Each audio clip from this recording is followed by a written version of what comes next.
All throughout the first year, I would just have moments being like, who told me to go back to school?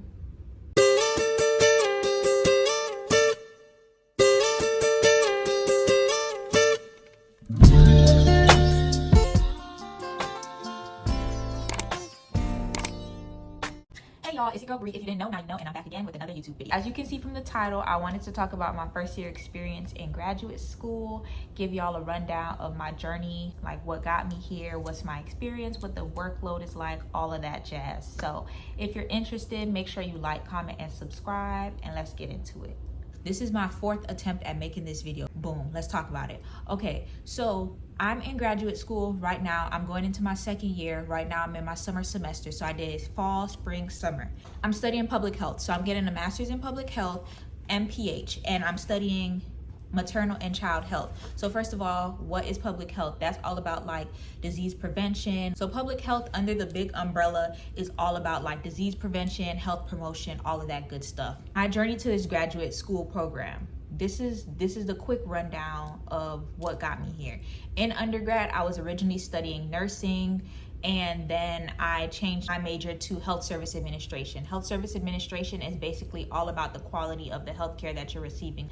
I was doing an entry-level job with that. I was working as a patient access representative. If you watched some of my old videos, you may have seen a video where I quit my job, and that was when I was working an entry-level job. So why did I choose public health? I was out of school. This was during COVID. I ended up taking a year off, so I wanted to go back to school. I chose public health because I needed to find a major that interests me and that went along with the degree that I already had. I felt like I already had an interest in healthcare, so to me it just went hand in hand. So that's why I chose what I chose. Maternal and child health, I chose that specifically because I was becoming more interested in realizing like the disparities that Black women face. Quite frankly, Black women are giving birth and dying, and it's like, why is this happening? So once I noticed that this was a major, this was something that I could go into specifically, I was like, boom, I'm all for it. Originally, I was supposed to begin, I believe, in the spring, and then I deferred my acceptance, and then I enrolled in the fall of 2021. So yes, and public health has multiple disciplines, so that's why when I really say I'm a public health major, people don't really understand what that is. It has different disciplines. You have environmental health, you have MCH, you have health promotion and disease prevention. That's its own separate category. So there's more, but there's different, disciplines that you can go into. But it's interdisciplinary. So my program specifically, I go to FIU. All of our classes are interdisciplinary. That means that we all on the MPH track, even though we have different focuses, we all still have to take the same core classes. Like, I got it written down: biostatistics, intro to epidemiology, theoretical foundations of health promotion, environmental health. And when you think about health as a whole, it's a lot of things that go into it. Your race, your socioeconomic status, where you live, do you have access to food, like good food? Are you in a food desert? Do you have access to healthcare? All of those things go into it. So that's like public health. That's really seeing like what's the root of the issue about all the health stuff. So yeah. So, okay, more about my personal experience, my academic standing right now. I've been doing type good. I ain't even gonna lie to y'all. The only class that I kind of struggled in was biostats. I'm not a math person. I was not interested in math. Never was my thing. But I still passed it because, that girl. Academic standing, like I've been getting A's and B's. With graduate school, you're not supposed to get, I believe, like a B- or anything like that. You're definitely not supposed to get C's. Like that's when they kind of start to look at you like, And I had at one point, actually last semester, I thought I was gonna get like a C in one of my classes. It wasn't the biostats class, it was a different class because, long story short, there was extra credit that was offered and I was really stressed out, so I didn't want to do any extra assignments. I didn't do it, and then in the end I ended up needing it.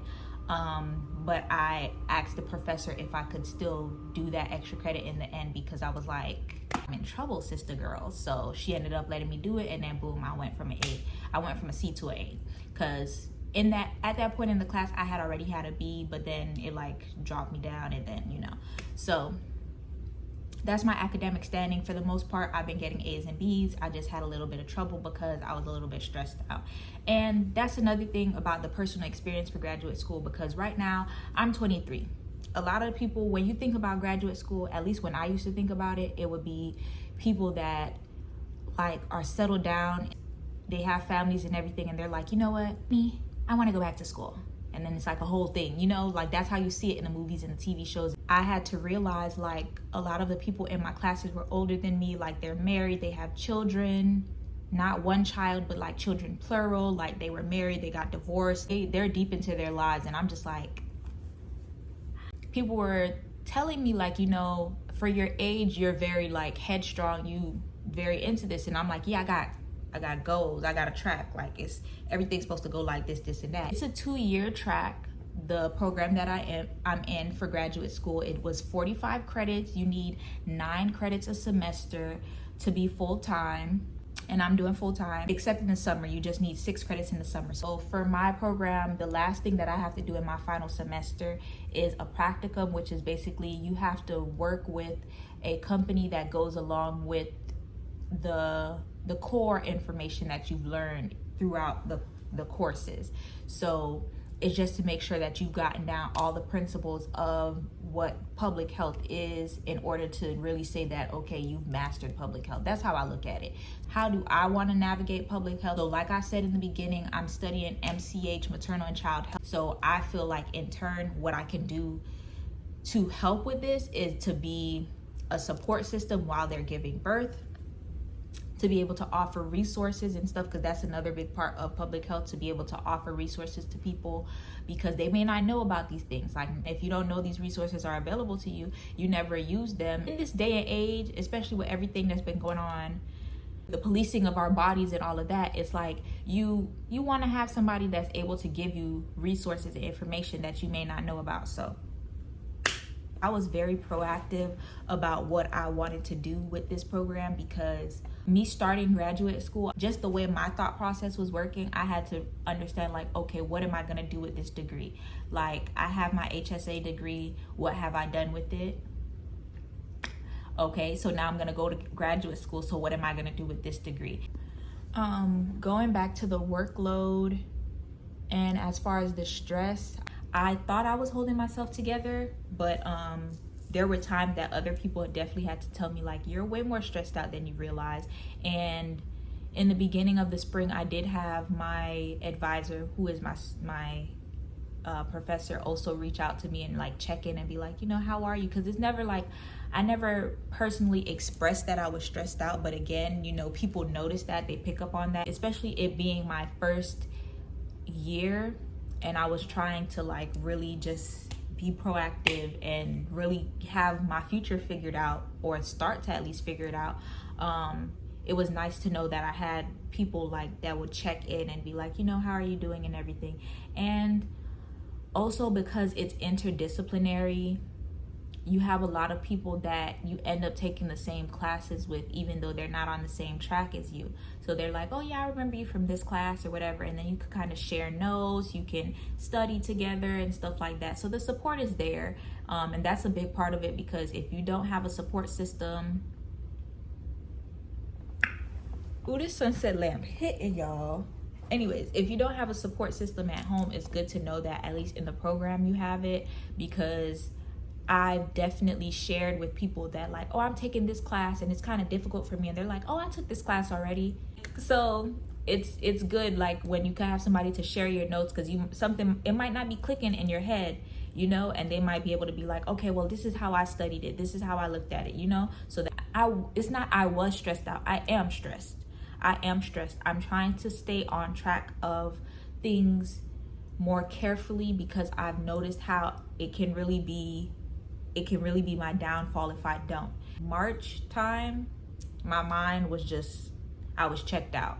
I was like, this is what I have to do to finish, bare minimum. I was so checked out that literally one of my friends, I would see her, we would hang out, and she'd be like, how are you? And I'd just be like, don't ask me that. Like, because if you ask me that, I'm gonna go down a whole thing or whatever. So like when people would just ask me how you doing, I'm like, I'm okay. Just leave it at that. If you're asking me through text, I'm gonna just be like, I'm okay, I'm cool, I'm straight, LOL. No, my main thing will always be LOL, I'm okay. Let's not even talk about it because it's just a lot, you know? Sitting at my desk and just crying for a moment and then being like, okay, let me do this assignment, let me finish this paper, let me do this research or whatever, let me do this PowerPoint type thing. So yeah, I had one class last semester that I had to do papers probably like every other week, like 5-page papers, so it wasn't that big of a deal. Like, I feel like I'm a finesser. I'm gonna make it work regardless. That's just me. But it is a lot because, you know, even though it's only 3 courses, it's like, this is not my only class. So it's like, imagine if you have quizzes and you have papers and stuff like that to do for one class, and then for another class, it's like you have to study for a test. At the way that things were scheduled, it's like I can have an exam for this class on one day, and then like right after that I have another exam. So it's like, how do I study that? Do I study them both at the same time? Do I study for the first one first and then take a little bit of time to study for the second one, you know? So that's when it started to become a little bit more stressful, because I'm like, okay, I have a lot to deal with. But of course, because for this program, a lot of the classes aren't huge. It's not those big auditorium classes. It's more like small, like my biostats class, I had a lot of people in my class, but it still wasn't in an auditorium. But for the most part, my other classes were like 20, 25 people in person. So we were like used to each other, and it got to the point where professors were more understanding, and they would extend it like, okay, instead of this homework being due this day, let's extend it to this day. Or I know you have this professor, y'all have an exam coming up for this class, right? Let me extend it till this day. So that was another thing that was like very, again, when I'm talking about that, the support system in the class, that was, you know, it helped. It definitely helped. You never understand how much that stress can build up until like you just sitting somewhere just crying. You know, you walking back from class crying, stressed out, because it happened before. I literally left the class and I was walking back and I was just like trying to hold it together before I got to my dorm, just like, and calling my mom, and I'm like, yeah, because she did this and she did that, and she was saying that we have this due, and I'm like, I can't, like, it's just too much, it's too much. And she's like, it's okay, like, you're almost done. And I'm like, bro, it's too much, like, it's too much, like, it's too much. So that's why you have to give yourself moments to relax and to like de-stress, and then be like, okay, now that I've calmed myself down, let's get it together. You can understand why people like be heavy on the drinking and stuff like that. I need a moment. I need a moment. So my final remarks about my first year of graduate school. It's been good. I'm definitely still interested in what I'm studying, and I'm excited to see where this degree can take me. So yeah, to be honest, that's my first year experience in graduate school. It's been a roller coaster, but I don't know what else to tell y'all. If you guys have any questions, make sure you leave them down below. Hopefully this kind of gave insight to what it's like. Make sure you like, comment, and subscribe, and I will see y'all in the next video. Okay, bye.